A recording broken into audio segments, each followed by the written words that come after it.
Have you ever felt like you've messed up so badly that there's no way back? Like you've gone too far, made too many mistakes, and burned too many bridges? If that's you, I want to share a story that might change your perspective. It's a timeless parable told by Jesus, often called the parable of the prodigal son. But it's really about a father whose love knows no bounds. Imagine a wealthy man with two sons. One day, the younger son comes to his father with a shocking request. He says, "Father, give me my share of the inheritance now." This was incredibly disrespectful. It was like saying, "I wish you were already gone, so I could have your money."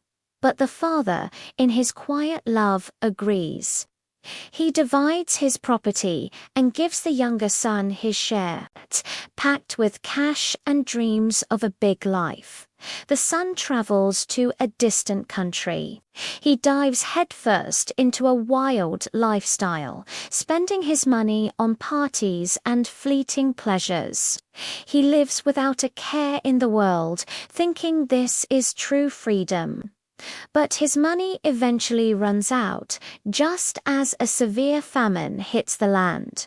Suddenly, the party's over, he's broke, alone, and desperate.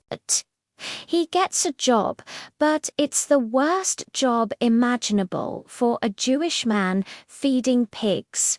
He's so hungry that he finds himself longing to eat the pigs' food.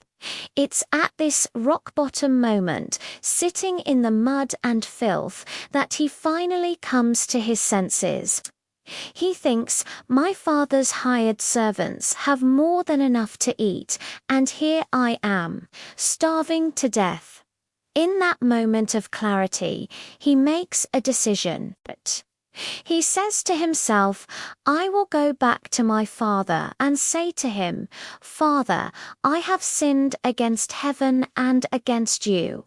I am no longer worthy to be called your son. Just make me like one of your hired servants.'" He rehearses this speech, fully expecting, at best, a position as a lowly worker. He doesn't expect forgiveness or restoration, just a sliver of mercy. So he begins the long, shameful journey home.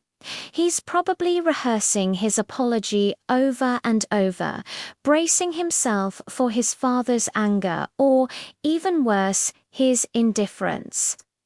But something incredible happens. While he is still a long way off, his father sees him. And what does the father do? Does he wait with his arms crossed, ready to deliver a lecture? No. The father is filled with compassion. He runs. In that culture, an older, respected man would never run. It was undignified. But this father doesn't care about dignity. He cares about his son. He runs to him, throws his arms around his neck, and kisses him. The son starts his rehearsed speech, "Father, I have sinned." But his father barely lets him finish. Instead, the father calls out to his servants, "Quick, bring the best robe and put it on him. Put a ring on his finger and sandals on his feet. Bring the fattened calf and kill it. Let's have a feast and celebrate. For this son of mine was dead and is alive again. He was lost and is found." The robe signified honor. The ring signified authority and sonship. The sandals signified he was a free man, not a slave. And the feast. That was a celebration of pure, unadulterated joy. The father didn't just forgive his son, he fully restored him. He didn't say, "Okay, you can be a servant." He said, "You are my son, and you are home." Now, there's another character, the older brother. He was out in the field, working dutifully as he always did. When he hears the music and dancing, he gets angry. He refuses to go inside.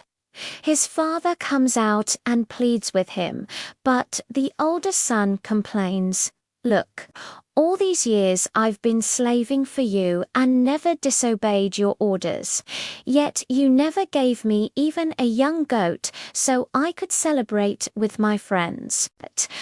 But when this son of yours, who has squandered your property, comes home, you kill the fattened calf for him." The father's response is so gentle and revealing. He says, "My son, you are always with me, and everything I have is yours.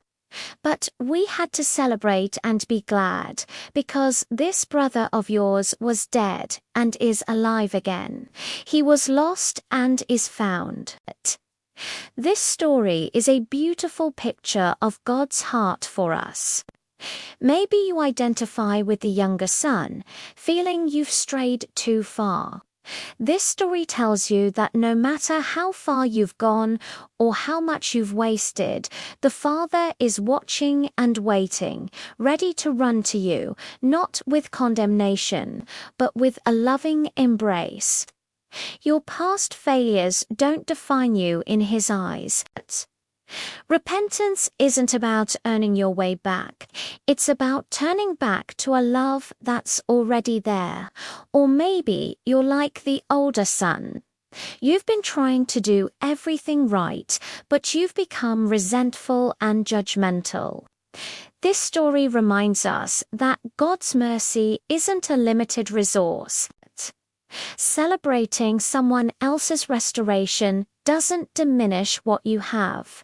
The Father's love is big enough for everyone.